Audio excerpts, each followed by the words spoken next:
Nathalie, bonjour. Bonjour Brigitte, bonjour Christophe. Bonjour Nathalie.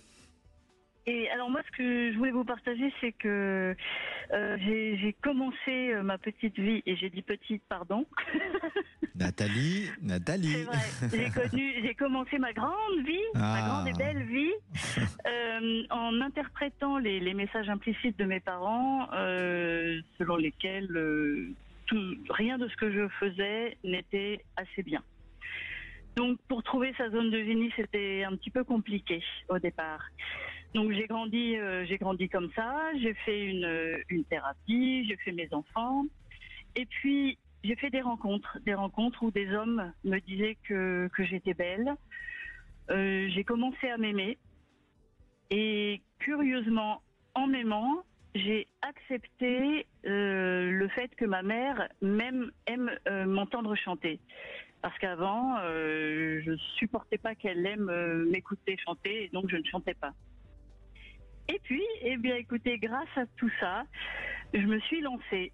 J'ai passé une audition, donc je suis ingénieure, je suis quelqu'un de très rationnel, de très terre à terre, et j'ai passé une audition pour un spectacle de chant, de danse et de théâtre, et j'ai été retenue contre toute attente.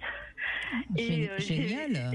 Mais c'est incroyable. Ouais, je n'y croyais pas, et j'ai reçu énormément de compliments sur mon chant et mon acting. Alors, voyez, vous venez de dire quelque chose d'important. Vous n'y croyez pas, mais vous l'avez quand même fait. Et ça, c'est ça qu'il faut retenir, c'est que même si dans sa tête on dit de toute façon j'ai aucune chance, il faut quand même la tenter. C'est comme au loto, tous les gens qui ont gagné ont joué. Voyez, et c'est important parce que malgré tout, il y a une part de vous. Moi, j'aime bien dire une part intuitive ou inconsciente, comme on veut, qui s'est dit mais qui sait, ça vaut le coup de tenter. Et vous l'avez fait et vous avez gagné. D'ailleurs, une philosophe, Brigitte, disait soyez audacieux, c'est la première marche vers le génie. Donc l'audace, Nathalie, c'est ça. Et puis vous disiez que vous êtes ingénieur. Dans ingénieur, Nathalie, il y a génie. Mais oui, et d'ailleurs, c'est pas anodin, puisque génie vient étymologiquement du mot génius, qui veut dire créatif, et un ingénieur, c'est quelqu'un, quelque part, qui est ingénieux, ingénieuse. Oui. Il y a une corrélation entre les ingénieurs et le génie. On fait du génie civil à Ponts et Chaussées. C'est vrai. Et donc, c'est pas si loin que ça, Nathalie, du créateur. Vous savez, science et art, c'est proche parfois quand on est mais vous créatif. avez raison, quand on voit par exemple certains ponts, c'est quand même un truc magnifique, et ça tient tout au long des siècles, Brigitte. Et ça tient pendant enfin, c'est bien sûr. Oui, bien sûr. Et donc là, vous allez faire partie d'un spectacle. Alors en fait, ça fait désormais 5 ans que je fais partie d'une troupe de comédie musicale, et ma mère est venue me voir. Wow. Et elle m'a dit ok, j'ai compris, je me suis trompée. Et ça m'a fait tellement de bien. Elle a vu qui j'étais vraiment, et maintenant je donne de l'émotion, j'essaye d'alléger le quotidien des gens quand je suis sur scène après le travail. Mais vous êtes aussi ingénieur, et les deux sont compatibles, même si c'est a priori pas la même chose. Je crois qu'il faut aussi comprendre que on n'est pas forcément monoprogramme, monotâche. On peut avoir plusieurs zones de génie. Elle peut s'exprimer sur différentes scènes à certains moments de la vie, ça c'est sûr. Oh, c'est bien dit ça. Oui, mais je suis d'accord. Et Nathalie, vous avez dit quelque chose aussi de très juste, parce que, bienvenue au club, je sais ce que c'est avoir eu 1 ou 2 parents toxiques, mais voilà, Nolins, c'est peut-être un cadeau. Et on sait très bien que c'est pas ce qu'on vit qui fait la différence, c'est comment on va le transformer. Vous voyez ? Et il y a quelque chose qu'on appelle la gratitude malgré tout, c'est que c'est ça qu'a fait nous aussi. Vous voyez ? Oui. Brigitte parlait de moi en tant que conférencier. La seule fois que j'ai eu un compliment de ma mère en 50 ans, c'est une fois, elle vient me voir à une conférence, elle me dit « Ah, mais je savais pas que tu parlais comme ça devant les gens. » Elle me dit « Tu m'as bluffé. » Et elle a pris un temps, ma mère, et elle m'a dit « Dis-toi une chose, mon fils, c'est pas donné à tout le monde. » Waouh. Et comme vous, j'étais hyper ému. J'ai eu envie de pleurer parce que nos parents, c'était pas des parents de compliments. Christophe, et ça je le dis, et je suis persuadée que tous ceux qui nous écoutent vont l'entendre, on fait les choses aussi pour être reconnu de nos parents. Et c'est terrible quand tout d'un coup on a du succès et que malheureusement nos parents ne sont plus là pour le ça, c'est voir. très juste.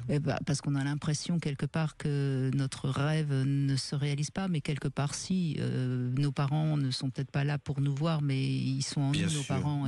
Et on aura accompli la mission, sa mission de vie en quelque sorte. Oui, mais vous avez raison. Parfois même on fait quelque chose qu'un des deux parents aurait peut-être voulu faire. Et il ne s'est pas autorisé à faire. Absolument. Je pensais à ça en pensant à mon père, paix à son âme, et elle aurait rêvé d'écrire un livre, mon père. Il en les imprimait. Il avait une petite imprimerie. Petite, non, il avait une belle imprimerie. Vous savez que je vais faire des déjeuners pour les entrepreneurs. Alors, Christophe, je crois que s'il y a qu'une seule chose que les gens retiennent de cette émission, eh bien, j'aimerais que ce soit ça, d'arrêter de dire petit. Arrêtons de dire petit. Ou en tout cas, quand on le dit, remarquer qu'on l'a dit et prendre conscience de ça. C'est pour ça que les entrepreneurs, je vais faire les matins, et je veux dire, on va arrêter de prendre un petit déjeuner, parce qu'en France, on prend même un petit déjeuner. Les Anglais, ils font un breakfast, ils prennent pas un petit déjeuner. On va faire des pretty déjeuners. Des beaux déjeuners, pas les petits. On commence par un petit déjeuner, nous. Et on va faire des pretty déjeuners. Vous êtes d'accord, Nathalie? Des pretty déjeuners. Oui, I feel pretty. En plus. Ouais. Mais ce que j'aurais voulu aussi signaler, c'est que ça va avec le fait d'atteindre sa zone de génie, va de pair avec le fait d'arriver à s'aimer. Je l'ai vécu comme ça, en tout cas. Et je pense que, je ne sais pas si l'un entraîne l'autre ou l'autre entraîne l'un, mais en tout cas, pour moi, ça a été de pair. De toute façon, tant qu'on n'a pas une bonne estime de soi et une confiance en soi, on est forcément avec un saboteur terrible en nous, comme le disait Christophe Médici. Et moi, ce que j'ai aimé, c'est que ce sont les hommes qui vous ont aidé à avoir confiance en vous. Et c'était un peu l'émission que je faisais vendredi. Je crois que c'est pour ça que je me dis, il faut surtout qu'on continue à avoir des belles relations entre les hommes et les femmes, parce que ce sont les femmes qui aident les hommes à réussir. Derrière tout homme qui a réussi, il y a une mère ou une femme ou une épouse. Et toutes les femmes qui enfin s'aiment et se trouvent belles, c'est parce qu'elles ont été aimées et elles ont accepté d'entendre les compliments que leur faisait leur amoureux. Et d'ailleurs, Brigitte, si on peut parler du couple et comment un couple peut aider l'autre à vivre sa zone de génie, d'une certaine manière, on peut dire à vos éditeurs qu'il y a 5 façons. 5 façons dans un couple à aider l'autre à incarner sa zone de génie. Soit dit en passant, certains font l'inverse. Ils vont casser l'autre et lui baisser son estime de toi. Bon, la première, c'est mauvaise qualité relationnelle. Exactement. La première, pour être un couple qui aide l'autre à incarner sa zone de génie, tout simple, commençons basique, écouter son rêve. L'écouter son rêve, c'est le respecter, et deuxièmement, lui accorder du crédit et ne pas le dévaloriser. Deuxièmement, l'aider par de la doc. Ah, tu rêves de ça, tu rêves de faire la même, tu lui amènes de la documentation, tu l'aides. Troisièmement, tu l'aides par du réseau. Peut-être que ta femme veut monter un restaurant, devenir chef restaurant. Tu as un réseau. La vie, c'est du réseau, Brigitte. Plus on a de réseau, et plus on est dans des groupes. Voilà, c'est troisièmement. Quatrièmement, tu peux l'aider matériellement. Alors, soit par du matériel, on parlait d'argent à un moment donné aussi. Voilà, si ton mari il a de l'argent, il va t'ouvrir ton restaurant. Il te l'achète ton restaurant, ton mari. Il t'aide matériellement. Il t'aide à transformer, à incarner ta zone de génie.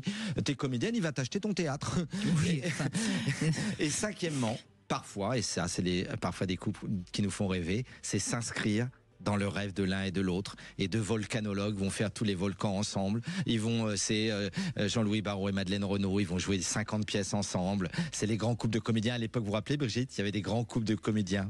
C'est fini ça, c'est un peu beaucoup. Mais avant, il y avait Renaud Barrault, il y avait Jean Desailly et Simone Valère. Il y avait, et c'était beau ça, s'inscrire dans le rêve de l'autre et avoir du génie à 2.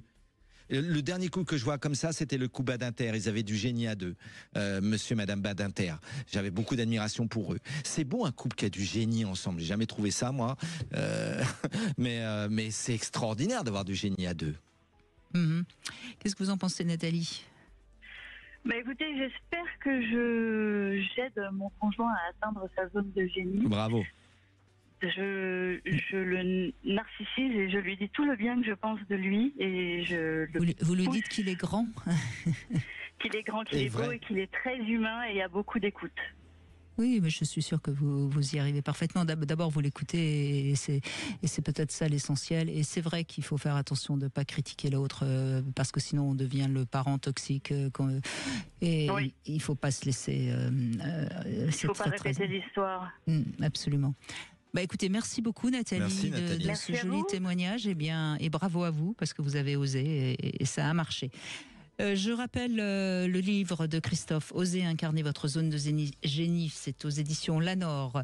Et je rappelle également que vous organisez 3 conférences, une à Bordeaux le 11 janvier, une à Strasbourg le 18 janvier et à Paris le 15 et le 16 février. Vous pouvez vous inscrire sur le site de Christophe Médicis ou sur le l'HQR.